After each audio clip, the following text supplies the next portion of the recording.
Hey everyone, last episode में हमने देखा किंग नान ईवल कल्टीवेटर और 4th रैंक को होल्ड करने वाले हिंसा के साथ फाइट करके उसे जान से मार देता है। साथ ही अब उस श्री पैटर गोल्डन लॉर्ड्स को भी हासिल कर लेता है, जिनके वहां से जाने के बाद उस पंड से एक जाइंट क्रोकोडाइल अपीयर होता है, जिसकी पीठ पर एक ओल्ड मैन खुद को स्पिरिचुअल बैरियर में कवर करके छिपा हुआ था। अब आगे एपिसोड के स्टार्टिंग में हम फॉरेस्ट के अंदर एक केव का सीन देखते हैं, जहां इस केव के अंदर किंग नान 3 पेटल गोल्डन लोटास की एक सीड को रिफाइन करते हुए कल्टिवेशन कर रहा था। किंग नान सोच रहा था, ये लोटास ट्रेजर सच में लेजेंड लेवल का एक एलिक्सर है, जिसके अंदर अर्थ और हेवन की प्योर एनर्जी भरी पड़ी है। इस प्योर एनर्जी के साथ कल्टीवेशन करने से उसे आधे समय में डबल बेनिफिट मिलेगा।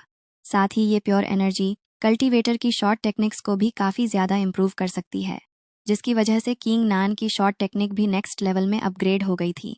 सीन केव के बाहर मिस युअन पर आता है, जो साउलिंग से कह रही थी उन्हें गोल्डन लोटास सीड को रिफाइन करे हुए आधे घंटे से भी ज़्यादा समय हो गया है। तो फिर जूनियर ब्रदर किंग नान को इतना समय क्यों लग रहा है? साउलिंग कहता है उसे पता नहीं है, क्योंकि अभी तक तो वह किंग नान के रियल और के बारे में भी नहीं जान पाया है। ये लोग बात कर ही रहे थे कि इसी समय एक पावरफुल शॉट इंटेंट करा वहां एक पेड़ को 2 हिस्सों में काट देता है। मिस युएन कहती है, इतना शार्प और पावरफुल शॉट इंटेंट किसका है? इधर किंग नान केव से बाहर आ गया था और इस शॉट इंटेंट की एनर्जी भी उसकी ही थी। किंग नान मिस युएन और साउलिंग से इतने समय तक उन्हें वेट कराने के लिए सॉरी बोलता है। मिस युएन किंग नान की बड़ी हुई पावर को देखकर कहती, 9 है क्या किंग नान ने लेजेंड रिलम ऑफ शार्पनेस में एंटर कर लिया है? किंग नान कहता है, मिस युएन गलत सोच रही है। इस पावर के साथ वो कैसे ब्रेक थ्रू कर सकता है? उसने बस नेक्स्ट रेलम के 3 सोल को टच किया है। साउलिंग कहता है, आखिर किंग नान ने उससे पहले कैसे नेक्स्ट रिलम के 3 सोल को टच कर लिया? पर जो भी हो, नेक्स्ट रिलम में वही सबसे पहले ब्रेक थ्रू करेगा। अब ये सभी यहाँ से जाने लगे थे। मिस यून कहती है, अब वो समझी आखिर सीनियर यांग उसे इतना पसंद क्यों करते हैं, और किंग नान से कहती है उसे इस कंपटीशन की टॉप पोजीशन को हासिल करना होगा। किंग नान भी इसके लिए मिस युएन को प्रॉमिस करते हुए कहता है, पर इससे पहले उन्हें और भी ब्लू ड्रैगन ऑर्डर टोकन्स को हासिल करना होगा। उसने अभी तक 3 ब्लू ड्रैगन ऑर्डर्स को ली चांग वांग मैंग और हिंसा को डिफीट करके हासिल कर लिया है। विशुन कहती है उसके पास भी खुद का ब्लू ड्रैगन ऑनर्डर टोकन है और एक मैप का पीस भी है। साथ ही साउलिंग के पास भी एक ब्लू ड्रैगन ऑनर्डर टोकन और एक मैप का पीस है। इसलिए अभी के समय उनके पास टोटल 5 ड्रैगन टोकन मौजूद हैं। किंग नान कहता है यहाँ टोटल 20 ड्रैगन टोकन मौजूद हैं, जिनमें से उन्होंने अभी सिर्फ 5 टोकन को ही हासिल कर रखा है, और अगर उन्हें लिंजी साव से ज़्यादा टोकन को हासिल करना है तो उन्हें सभी मैप के पीसेस को कलेक्ट करना होगा, जिसके बाद वो सभी रिमेनिंग ड्रैगन ऑनर्डर टोकन्स को कलेक्ट कर सकते हैं। साउलिंग कहता है, पर यह आइलैंड 1000 ऑफ माइल्स के रेडियस में फैला है और बाकी बचे हुए मैप के पीसेस के बारे में उन्हें कुछ भी नहीं पता है, तो वह कैसे सभी टोकन को हासिल करेंगे? इसी समय इनके पीछे वही ओल्ड मैन आ जाता है, जो ब्लड बैरियर के पास पॉन्ड में क्रोकोडाइल की पीठ पर स्पिरिचुअल बैरियर में छिपा हुआ था। ये ओल्ड मैन पूछता है, उनमें से किंग नान कौन है?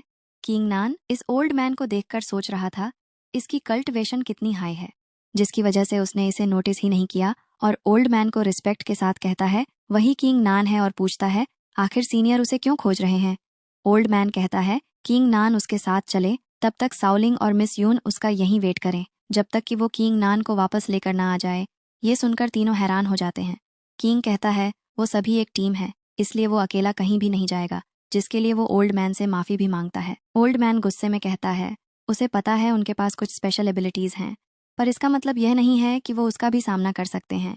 इसकी पावर देखकर किंग नान के पास कोई और रास्ता नहीं था, इसलिए वो अब ओल्ड मैन के साथ जाने को रेडी हो जाता है। इधर ओल्ड मैन मिस युएन और साउलिंग को एक बुक देते हैं ताकि वो उनके वापस आने तक कल्टीवेशन कर सके। इधर किंग नान को लेकर ओल्ड मैन वहां से चला जाता है। मिस युएन कहती है ये बुक इतनी प्रेशियस और लेजेंड लेवल की है, पर वो ओल्ड मैन इन बुक्स को उन्हें ऐसे ही दे गया।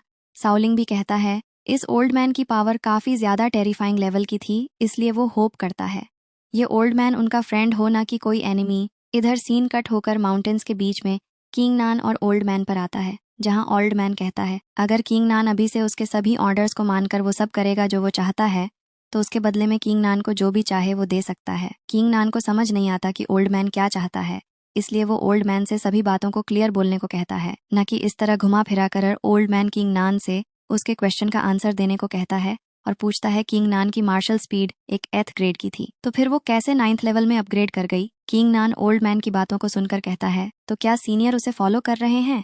पर ऐसा क्यों?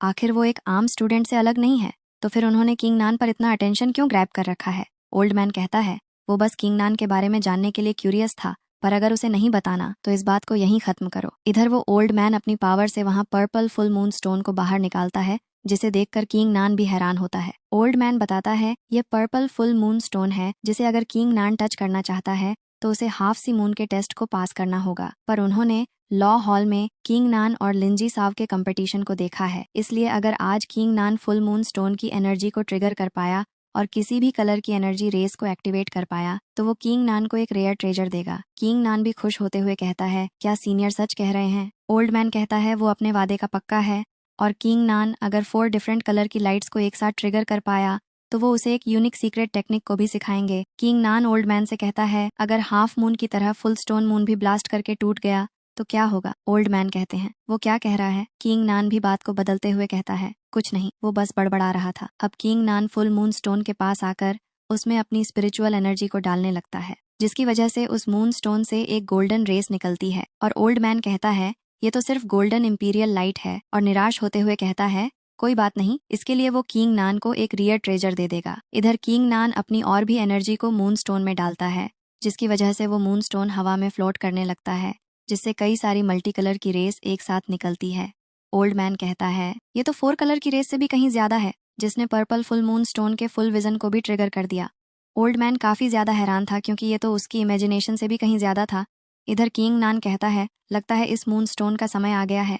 इधर ये मून स्टोन किंग नान की एनर्जी को और ज्यादा होल्ड नहीं कर पाता और वहीं आसमान में ब्लास्ट हो जाता है, जो देखकर वो ओल्ड मैन पूरी तरह से शॉक रह जाता है। और ओल्ड मैन के इसी शॉकिंग रिएक्शन के साथ हमारा एपिसोड यहीं पर एंड होता है। तो मिलते हैं नेक्स्ट वीडियो में।